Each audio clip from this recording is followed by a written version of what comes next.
साधन चतुष्टय के बिना अपने को समझ पाना बहुत कठिन है। साधन चतुष्टय किसे कहते हैं? मतलब ये चार साधन जब जिसके हृदय में जागृत होते हैं वो भगवत प्राप्ति या मोक्ष पद का अधिकारी हो जाता है। बहुत सुंदर अध्यात्म की चर्चा है, भगवान की कृपा होगी तो आप समझ पाएंगे। और इसका समझने का तात्पर्य है कि भगवान की तरफ दौड़ पड़ना। आदौ नित्या नित्य वस्तु विवेकः परिगण्यते।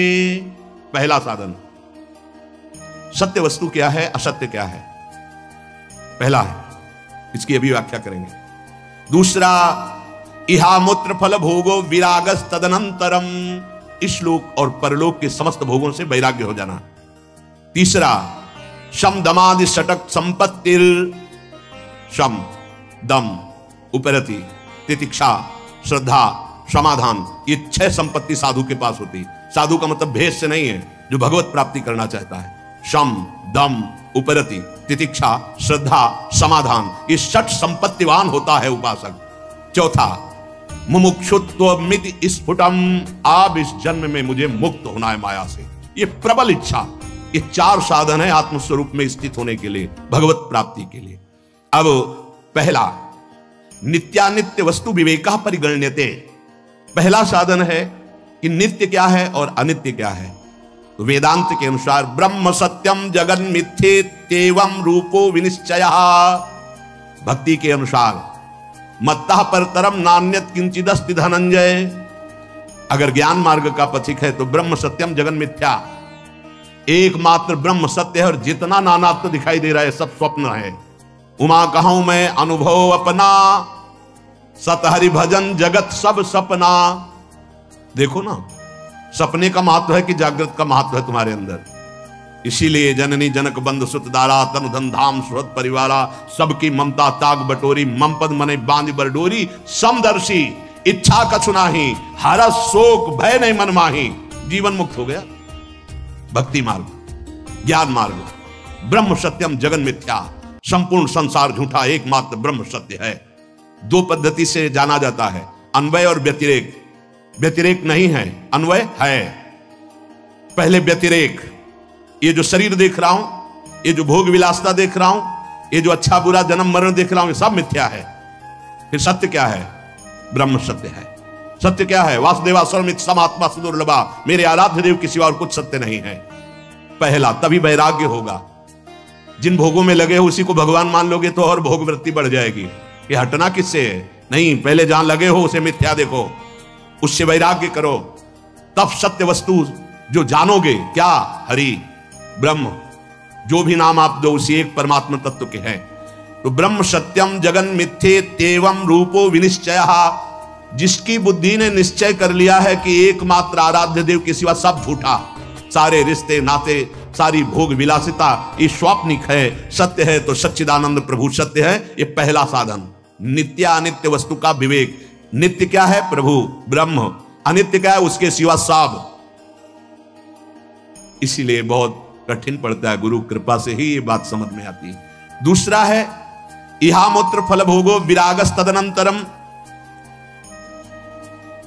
जितना भी हम देख पा रहे हैं और जितना सुन पा रहे हैं, इन सब भोगों से वैराग्य हो जाना चाहिए मुक्त होने के लिए। सुने हुए भोग, जैसे शास्त्रों में ऐसा करे तो विमान मिलेगा, अप्सरा मिलेगी, ये मिलेंगे वो मिलेंगे, इतनी यज्ञ करने के बाद इस पद का अधिकारी होगा, इस पद का अधिकारी होगा, 100 अश्वमेध यज्ञ के बाद देवराजेंद्र पद का अधिकारी होगा, ऐसा तप करने से तप लोग जाएगा, ऐसा करने से महार लोग जाएगा, ऐसा होगा तो जन लोग, ये सब वेदों में वर्णन है। ऐसा करने से वो ब्रह्म लोक को जाएगा। आ ब्रह्म स्तंभ पर्यंतम सर्वम मायामयम जगत। जिस उपासक को ये बात समझ में आ गई, इष्ट के सिवा कुछ नहीं, न इस लोक के भोगों में राग, न परलोक के सुने हुए भोगों में राग, उस परम वैरागी को दूसरा साधन प्राप्त हो जाता है, जो दर्शन और श्रवणादि के द्वारा देह से लेकर ब्रह्मलोक पर्यंत संपूर्ण अनित्य भोग पदार्थों का घृणा बुद्धि से त्याग कर चुका है। नारायण स्वामी, ब्रह्मादि के भोग सब विषम लागत ताई, नारायण ब्रज चंद की लगन लगी जाए। समझो कितना कठिन है भोगों का राग। यहां से ही नहीं, यहां से लेकर ब्रह्मलोक तक कोई भी भोग उतरे और तुम्हारा मन चलायमान ना हो, उतरता है, उसे दूसरा नहीं जानता, वही उपासक जानता है जो जिस कोटि का होता है। जैसे आप मृत्यु लोक के भोगों पर विजय प्राप्त कर लिए तो आपके पास अप्सरा आएंगे, आपके पास दैवी आकर्षण आएगा।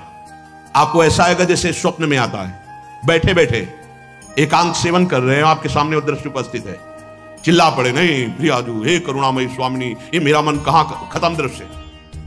आगे बढ़ो, हर लोक का भोग आएगा, हर लोक की आकर्षणकारी वृत्तियां आएंगी। बोले हमारे सामने तो नहीं आती, 100 ग्राम बर्फी में तो मन चलायमान हो गया, तुम्हारे सामने स्वर्ग का भोग आवे है? यहां का साधारण 5 भौतिक शरीर तो तुम्हें गिरा दिया, तो तुम्हारे सामने अप्सरा आएगी। भले समझो, यहां लाख 10 लाख करोड़ का आदि तो तुम्हें गिरा दिए, तो तुम्हारे पास सिद्धियां आएंगी। समझो, जब इस लोक के किसी भी भोग का आकर्षण उपासक के अंदर नहीं रहता, तब दैवी आकर्षण उपस्थित होता है। पूज्य पादुड़िया बाबा के पास ऐसी देव सुंदरियां स्वर्ण की थालों में विभिन्न प्रकार के खाद्य पदार्थ लेकर, और बाबा मुझे स्वीकार करो, भोग स्वीकार करो, भाग पड़े बाबा। और जब भागे बहुत और अंदर से पुकारा गुरुदेव, तब पीछे मुड़ के देखा कुछ नहीं, दैवी सब। उनको बड़ा आनंद आया कि चलो भयभीत हो गए, कम से कम राग तो नहीं हुआ। आगे बढ़े, इस लोक में जो दर्शन किया, श्रवण किया, परलोक की जो बातें श्रवण करी, कहीं भी कोई आसक्ति नहीं, घृणा बुद्धि से कि सब माया में जादू का तमाशा है, सत्य है तो प्रियालाल सत्य है, प्रभु सत्य है, उसे वैरागी कहते हैं। दूसरा साधन। तीसरा बहुत जोर की संपत्ति है, यह साधक की संपत्ति है। बोले शम दमादि षटक संपत्ति है। पहला शम, बार बार जो इंद्रियों में विषयों का आकर्षण आता है, उसमें दोष दृष्टि होना, कुछ नहीं। कौन सा ऐसा द्वार है जहां से अमृत निकलता है? कौन सा ऐसा भोग है जो हमें परम सुख प्रदान कर सकता है? बार बार दोष दृष्टि, और उसका चित्त विरक्त हो गया, चित्त, और अपने लक्ष्य पे स्थित हो गया है, उसे शम कहते हैं। चित्त को ही संकल्प विकल्प करने के कारण मन कहते हैं। जिसका मन अपने आराध्य देव में आसक्त हो गया है, कोई भोग उसे विचलित नहीं करता है, वो पहला संपत्तिवान है। शम रूपी संपत्ति उसको प्राप्त हो चुकी है। दूसरा, विषयेभ्यः परावर्ते स्थापनम स्व स्व गोलके उभयेषा इंद्रियाणाम सा दमः परिकीर्तितः। बिना किसी भोग का अवलंबन लिए हुए हर इंद्रिय अपनी अपनी जगह अंतर्मुख। नेत्र खुले हैं पर केवल लक्ष्य दिखाई दे रहा है, कान है पर उसे केवल अपने आराध्य देव की बात, मंत्र, नाम सुनाई दे रहा है। हर इंद्रिय अपने गोलकों में स्थित होकर अंतर्मुख हो गई है। अभी हमारी हर इंद्रिय बहिर्मुख है। ज्ञानेंद्रियां और कर्मेंद्रियां दोनों को साधक ने खींच लिया है, और खींच करके अपने स्थानों पर स्थित कर दिया है, उसे दम कहलाता है। वो उपासक दम संपत्तिवान है, अपनी 10 इंद्रियों को अधीन कर लिया है। क्यों? क्योंकि शम में ही पहले घृणा हो चुकी है, यहां से लेके ब्रह्मलोक तक के भोगों से दोष दृष्टि हो गई है उसकी। उन भोगों से उसको किंचन मात्र भी सुख की आशा नहीं रही, तो इंद्रियां अपने आप अंतर्मुखी हो गई। वो दम स्थिति को प्राप्त हो। बोले तुम में दम हो तो करके दिखाओ। तो सच्चा दम यह है कि अपनी इंद्रियों को, चाहे ज्ञानेंद्री चाहे कर्मेंद्री, वो भोगों से हटा करके सच्चिदानंद अपने लक्ष्य में स्थित है। वृत्ति का बिल्कुल बाह्य ना होना, किसी भी बाह्य विषय से आकर्षित ना होना, इसी का नाम उपरति है। कई बार चर्चा की है। पहले शम दम उपरति। भोगों की लालसा है पर मैं भोगूंगा नहीं, क्योंकि भगवत प्राप्ति करना इसे त्याग कहते हैं। यहीं से शांति शुरू हो जाती है। त्यागात् शांतिरंतरम, ये पहला त्याग। दूसरा, भोगों की उपस्थिति होने पर ये भोग सुख देंगे, ये भाव ही खत्म हो चुका है अंदर से, उसे बैरागी कहते हैं। तीसरा, ये भोग है ऐसी वृत्ति ही खत्म हो चुकी, उसका नाम उपरति है। सम दम उपरति। सम अपने चित्त का, अपने मन का आराध्य देव में स्थित हो जाना, कहीं आकर्षित ना होना। दम अपनी 10 इंद्रियों को निज गोलकों में स्थित करके अंतर्मुख कर लेना। उपरति, किंचन मात्र त्रिभुवन में कोई भोग सामग्री भी है ऐसा भान न रह जाना, उसे उपरति कहते हैं। अब तितिक्षा, सहनम सर्व दुखानां प्रतिकार पूर्वकम चिंता विलाप रहितम सा तितिक्षा निगद्यते। उपासक को जो तितिक्षु है, सहनशील, सबसे बड़ा पहला लक्षण है महात्मा का, चाहे वह गृहस्थ हो चाहे विरक्त हो, भगवत मार्ग के पथिक का। तितिक्षवः, भगवान कपिल देव जी ने कहा। फिर कहा कारुणिकाः हृदा सर्वभूताना, आगे बात अलग है। पहला है तितिक्षवः। किसे कहते हैं तितिक्षवा? बोले सहनम सर्व दुखानाम, समस्त दुखों को बिना प्रतिकार किए हुए सह जाना। कोई निंदा कर रहा है, कोई अपमान कर रहा है, या शरीर रोग से ग्रसित हो गया, या कुछ भी, हर दुख को सहना, अपनी दिनचर्या में फर्क नहीं पड़ने वाला। सच्ची बात समझना। एक संत को देखा तो वो एक करवा रखते थे और उसमें पंजीरी रखते, सेनपुर में जिसमें बाबा सरकार मग्नानंद सरस्वती जी रहते थे, पास में ही था, वो उनका आश्रम था। वो 4 घंटे गंगा जी में खड़े होकर के मंत्र जाप करते थे। अलग अलग संतों की दिनचर्या होती है। तो कछुआ ने काट लिया।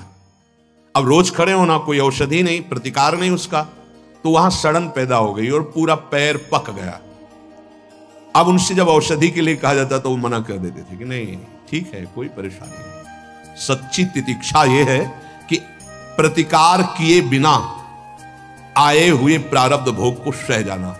जैसे पूज्य राधा बाबा फिसले खड़ाऊ से और उस समय त्रिपुर सुंदरी का अनुष्ठान कर रहे थे और टूट गया अंग।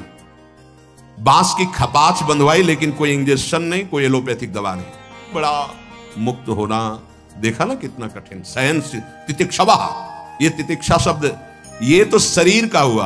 अब सूक्ष्म शरीर, काम का वेग, क्रोध का वेग, लोभ का वेग, मोह का वेग, मद का वेग, मत्सर का वेग, बिल्कुल शांत, कोई जान नहीं सकता, अंदर ही अंदर सह गए, उसे कहते तितिक्षवा। बिना कोई प्रतिकार किए सारे कष्टों को सह जाना, सर्दी गर्मी बरसात। तो सहनम सर्व दुखा ना म प्रतिकार पूर्वकम, बिना कोई प्रतिकार किए आए हुए हर दुख को सह जाना, ये सहनशीलता है, ये तितिक्षा है। फिर श्रद्धा, शम दम उपरति तितिक्षा और श्रद्धा। जैसा गुरुदेव बोले बिल्कुल वैसा, बिना विचार किए वैसे का वैसा मानना। जैसा शास्त्र आज्ञा कर रहा है वैसे का वैसा मान लेना, इसे श्रद्धा कहा गया है। और श्रद्धावान लभते ज्ञानम, वही शुद्ध ज्ञान और भक्ति को प्राप्त होता है। तुम्हें लाभ दिखाई दे रहा है लेकिन गुरुदेव को हानि दिखाई दे रही, गुरुदेव की बात मानो। नहीं, जो वो कह रहे हैं हमें अक्षरशः पालन करना है। अब इसके बाद समाधान। कई बार कहा है कि चित्त का समाधान हो जाना चाहिए साधक का। समाधान के विषय में कोई प्रश्न नहीं होना चाहिए। क्या समाधान? सर्वदा स्थापनम बुद्धे शुद्धे ब्रह्मणि सर्वथा तत्समाधानमित्युक्तम न तो चित्तस्य लालनम। कह रहे हैं चित्त का दुलार करना समाधान नहीं कहलाता। आज ये खा लें, आज वो पी लें, आज ये देख लें, आज वो सुन लें, ए साधक, चित्त न तो चित्तस्य लालनम, चित्त का दुलार करने के लिए हम सब मार्ग में नहीं आए, विध्वंस करने के लिए आए। मन मांगे आज रबड़ी तो उसे नमक का घोल देना चाहिए, भगवत मार्ग में चले। ये किसको बुला रहे हो? किसको बढ़ा रहे हो? उठा के पटक देगा तुम्हें जिसको खवा रहे हो। जिसको खवा रहे हो तुम्हें उठा के पटक देगा सतमार्ग से अलग, दुश्मन को नहीं। जब तक मन विषयाभिलाषी तब तक दुश्मन, और जब मन विषय रहित वो तो इंद्रियाणाम मनश्चास्मि, साक्षात श्री कृष्ण है। इच्छाओं की पूर्ति करने वाले साधक का कभी समाधान नहीं होता, ध्यान रखना। इसीलिए कह न तो चित्तस्य लालनम। अपनी बुद्धि से जब निश्चय कर लिया कि सत्य वस्तु केवल परमात्मा है, प्रियालाल है, तो उसी में स्थित रहे और जथा लाभ संतोष सदा काहू सो कछु न चाहूंगो। बिना चाहे रबड़ी आ गई तो जय राधा वल्लभ लाल की, और बिना चाहे नमक रोटी मिल रही तो जय राधा वल्लभ लाल की। चाह किसी भोग की नहीं, और बिना चाह के जो भी है प्रारब्धानुसार आया, उचित विचार करके कोई परास्त नहीं कर सकता। आज ऐसी कचौड़ी बननी चाहिए। अब लगे हैं हलवाई, बन रहे हैं, खा रहे हैं, तो बोले ना तो चित्तस्य लालनम, चित्त का समाधान नहीं हो पाएगा, भगवत प्राप्ति में बाधा पड़ जाएगी। जरा विचार करके देखना भाई, कसौटी है ये परमार्थ की, ना तो चित्तस्य लालनम। जब ये बात आती है कि आज हमको ये चाहिए, तो पूर्ति तो हरि गुरु कर देंगे, लेकिन बहुत असंतोष होता है। सच्ची मानो, आपको सिर्फ प्रभु चाहिए, इसके अलावा जा ही ना चाहिए कबहू कछु। तुम्हारे मुख से नहीं निकलना चाहिए, मन में भले आ जाए। तुम्हें गंभीर रहना चाहिए। क्या पाओगे आज? कुछ नहीं, कुछ तो आप पाओगे जो प्रिया जो दे देगी, जूठन वही पालेंगे। इसके सिवा शब्द नहीं निकलना चाहिए। शब्दों में सुधार करो, शब्दों में सुधार करो। वाणी से परिपक्व बनोगे तब मन से परिपक्व हो जाओगे। तुम्हारा मन कह रहा है लेकिन तुम्हें नहीं कहना। आज उत्सव है, आप सब मिलकर बताइए क्या पवाया जाए? ये कुछ नहीं, कुछ तो फिर जो आप दे देंगे श्री जी की जूठन वो पालेंगे। इसके अलावा शब्द नहीं होना चाहिए कि आज इनका जन्मदिन है, आज अमुक चीज बननी चाहिए। ये अमुक चीज श्री जी के लिए बननी चाहिए। आपकी अगर भाषा भी निकले, आज हमें मन करता है कि श्री जी को आज ये पवाया जाए क्या? हाँ हाँ, ये श्री जी को पवाया जाए, ये तो बात समझ में आ गई। नहीं, आज अमुक उत्सव है, आज अपने लोग ये पाएंगे, गए आप समझो साधन से चले जाओगे। पक्का समझ लीजिए, ये चित्त का लालन करना, दुलार करना, ये बहुत हानिकारक है। ये सब इंद्रियों को फ्री कर देगा। जो हम समेटना चाहते हैं, बिखरी पर्यो मन सिमटत नहीं, इंद्र लीनो जीत सिद्रुदाच। तो समाधान क्या है? जो गुरुदेव के द्वारा निश्चय किया गया तत्व श्यामा श्याम, इसके सिवा में कुछ नहीं चाहिए। न जीवन, न मृत्यु, न सुख, न दुख, न लाभ, न हानि। जैसी भी परिस्थिति आएगी उसको सबको सहेंगे। बस यही हम कहेंगे कि हमें श्यामा श्याम चाहिए, इसके अलावा कुछ नहीं। आपको क्या पसंद है? राधा नाम। नहीं, वैसे ना, ऐसे ना वैसे। आपको क्या चाहिए? श्री जी की दास्ता। आप अकेले रहते हैं? नहीं, श्री जी के साथ रहते हैं। हर उत्तर आपका अध्यात्म से जुड़ा होना चाहिए। नहीं, सुनते हैं व्यवस्था आपकी ठीक नहीं है। हमारी व्यवस्था बहुत जोर की है।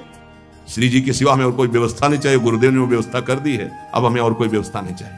उत्तर आपका अध्यात्म साधक के जैसा होना चाहिए। संसारिक उत्तर नहीं होना चाहिए कि बैठ के दुखड़ा रोने लगे कि हमारी ये समस्या, हमारी। साधु की हर समस्या का समाधान साधुता है। जब चित्त का समाधान हो गया तो फिर व्यवधान किसका? प्रॉब्लम उसको है जो शरीर संसार का रागी है, जो भगवत अनुरागी है। ये शब्द ही नहीं उसके जीवन में। समस्या, प्रॉब्लम, ये शब्द ही नहीं। ये वाला चिंतन नहीं रहता। उसका चिंतन हर समय सच्चिदानंद में रहता है। अब कह रहे हैं कि मुमुक्षुता ये आखिरी है संपत्ति। पहला नित्यानित्य वस्तु का विवेक, दूसरा देह से लेकर ब्रह्मलोक तक वैराग्य, तीसरा समदम, उपरति, तितिक्षा, श्रद्धा, समाधान। अब है मुमुक्षुता। ये अहंकार से लेकर देह पर्यंत ये सब अज्ञान कल्पित माया के द्वारा रचा हुआ, ये मैं नहीं हूं। मैं जानना चाहता हूं कि मैं कौन हूं। इसे मुमुक्षुता कहते हैं। मैं मुक्त होना चाहता हूं। मैं अविनाशी हूं तो कैसा हूं? मैं इस विनाशी शरीर में फंस गया हूं। कोई मुझे मिले और मुझे बोध करा दे। वो जो मुमुक्षुता उसके अंदर बढ़ती, उससे मुमुक्षुता कहते हैं। जब ये चार साधन हृदय में जागृत होते हैं, तब परिचय प्राप्त होता है शरीरों का। स्थूल शरीर किसे कहते हैं? ये जो आप देख रहे हैं, मज्जा स्थिमेदः पल रक्त चर्म त्यागाभयैर्धातु भिरन्वितम पदोर्वक्षो भुज पृष्ठमस्तकै रंगैरुपांगैरुपयुक्तमेतत् अहममेति प्रथमित शरीरम मोहास्पदम स्थूलमितिर्यते बुधैः। मज्जा, हड्डी, मेदा, मांस, रक्त, चर्म, त्वचा, इन 7 धातुओं से बने हुए इस ढांचे को, इसमें कहीं आप नहीं है। मज्जा, अस्थि, मेद, मांस, रक्त, चर्म, त्वचा, इस 7 धातुओं से बना हुआ यह ढांचा है जिसको मैं लेकर घूम रहे हैं। मैं गोरा, मैं काला, मैं, यही बंधन। ध्यान से सुनो। चरण, जंघा, छाती, भुजा, पीठ, मस्तक, ये अंग उपांगों से युक्त जो ढांचा है, इसमें माया के द्वारा मैं और मेरा भाव स्थित हो चुका है। इसे स्थूल शरीर कहते हैं, जो आप देख रहे हो। ये आकाश, वायु, जल, तेज, पृथ्वी, ये 5 भूतों से बना हुआ है। इसमें मज्जा, अस्थि, मेद, मांस, रक्त, चर्म, त्वचा है। इसमें चरण, जंघा, छाती, भुजा, पीठ, मस्तक आदि अंग उपांग हैं। और इसमें जो अहंकार हो गया कि मैं स्त्री, मैं पुरुष, मैं गोरा, मैं काला, मैं बलवान, मैं जवान, मैं महत्वशाली, मैं अमुक कुल का, यही तुम्हारी दुर्गति का कारण बंधन है। अहंकार स्थूल बिल्कुल अलग है, बिल्कुल एक कपड़ा है, आत्मस्वरूप नहीं है। और इसे हमने आत्मस्वरूप मान रखा है, मैं। इसी से 5 विषयों का भोग करता रहता है अहंकारी। शब्द, स्पर्श, रूप, रस, गंध। ये स्थूल शरीर मूढ़ पुरुषों को बांधे हुए है, ज्ञानियों को नहीं, प्रेमियों को नहीं। थे बचन मिथुन मुख निशरत, सुन सुन देह दसाकिन भूलो। किसी भी मार्ग के पथिक हो, पहले इससे राग अपना हटाना पड़ेगा। बिल्कुल ठसा बैठा है, मैं स्त्री, मैं पुरुष। देख लो, जब तिलक लगाते हो तो शरीर के माथे पे लगाते हो या अपने? देख लो, अपने लगाते हैं। हाँ, यही अहंकार, इसी को भूलना है। एक स्थिति यह भी आती है कि ये सब भूल जाते हैं। लिखन्ति भुज मूल तो न खलु शंख चक्रादिकम विचित्र हरिमंदिरम न रचयन्ति बालस्थले। लसत तुलसी मालिकाम दधत कंठ पीठे नवा गुरुर भजन विक्रमात् को इहते महाबुद्धया। वो ऐसी स्थिति को पहुंच गया, अब होश है नहीं तिलक लगाने का, कंठी बंदी की नहीं, होश है नहीं, क्योंकि शरीर ही को होश नहीं है, पर वहां तक पहुंचने के लिए लगाना है। ऐसा ना हो कि कल से लगाना बंद कर दे कि हम उस स्थिति में हैं। हाँ नहीं, ऐसे बहुत जल्दी आज सिद्ध हो जाते। ये स्थूल शरीर का राग विषय भोगों में फंसाता है। स्थूल शरीर समझ गए, इसका राग शब्द स्पर्श रूप रसगंध भोगना, ये काले सर्प से भी अधिक भयानक जहरीला है सामने। अब उसकी व्याख्या कह रहे कि काला सर्प डसेगा तो जब डसेगा तभी मरोगे, एक ही शरीर नष्ट होगा। ऐसे देख ले तो मर जाएगा, सूंघ ले तो मर जाएगा, छू ले तो मर जाएगा। क्या शरीरों का राग, बोले एक जन्म नहीं 7 जन्म तक, जन्म जन्म नहीं जन्म जन्म, क्या बोलता चला जा रहा है। शरीर राग कैसे बोल रहा है, हम जी नहीं सकते तुम्हारे बिना। क्या हुआ, बोले देख लिया मर गया। क्या हुआ, बोले छू लिया मर गया। सांप ने तो डसा तो एक शरीर नष्ट किया, और ये अनंत जन्मों से आसक्ति चली आ रही, स्त्री आसक्ति, पुरुष आसक्ति, भोग आसक्ति, श्रवण देखना, क्या क्या सब प्रपंच। आंख से देखने वाले तक को मार देगा यह विषय। सौबरी जी 50 ब्याह, अजामिल पूरी जिंदगी बर्बाद, वो तो पुत्र के बहाने नारायण, देख लेने से मार देगा, डसने की जरूरत नहीं है। शरीर में पूरा विषय विष भरा हुआ है, आकर्षण, आसक्ति, राग। बीछी के पूंछी बस है, बिच्छू के तो पीछे केवल डंक में जहर है, और मुख में बस है भुजंग। सांप के केवल मुख में है, मुख भर न डसने पावे तो खिलौना है, वो कुछ नहीं है। केहर के नख में बस है, सिंह के पंजों में विष है, वो मार दे तो मूर्छित हो जाओगे। और पांच भौतिक शरीर के सब अंग में जहर है। इसकी रचना ऐसी हुई है, सब अंग में। देख लिया तो मर गए, छू लिया तो मर गए, भोग लिया तो मर गए। मर गए, अब जी नहीं सकते, ऐसे दलदल में फंस गए, भोगना ही पड़ेगा। अब कोई निकला हुआ महापुरुष तुम्हें निकाल ले तो निकाल ले, नहीं ये भोगों का दलदल ऐसा कि बातें बनाते रहो, कसम खाते रहो, भोगते रहो। पक्की बात, गंगा मैया और जमुना मैया और भगवान और चाहे जिसकी कसम खा लो, जिस दिन भोग सामने आएगा परास्त करके बैठ जाएगा, आपको आपके चित्त में गिरा के बैठ जाएगा। ये बड़े बड़ों की बात है, छोटे की बात नहीं। इसे कहते हैं स्थूल शरीर, जिसे आपने अभी सुना। जब कोई स्थूल शरीर का राग रखकर इस परमार्थ में आता है तो उसे ये परमार्थ ऐसे लील जाता है, परमार्थ को ऐसे लील जाता है जैसे तैर कर जाने वाले को मगरमच्छ लील जाता है। शरीर रागी, फिर क्या होता है, दम्भ और पाखंड। परमार्थ पाई भर नहीं होता और पूरा किलो भर पाखंड अंदर बैठ जाता है। बिल्कुल पक्का समझ लो, शरीर राग। शरीर राग ही नष्ट करना बैरागी का पहला धर्म है। कहीं और भाग के जाने की जरूरत नहीं, सत्संग में भाग के आने की जरूरत है। सत्संग से ही सर्व संगोपहो ही माम। नहीं चाहे जितनी गुफा में बैठ जाओ, इसका राग बना रहेगा। जिसने गुरु कृपा से प्राप्त विवेक और वैराग्य के तलवार से इस शरीर राग रूपी ग्राह को नहीं मारा, वो इस संसार समुद्र में तत्काल लीन लिया जाएगा, आगे कदम परमार्थ में नहीं चल पाएगा। और जिसने गुरु कृपा पात्र बन करके विवेक रूपी तलवार से इस शरीर राग को नष्ट कर दिया, वो सुखपूर्वक संसार समुद्र से पार हो जाता है।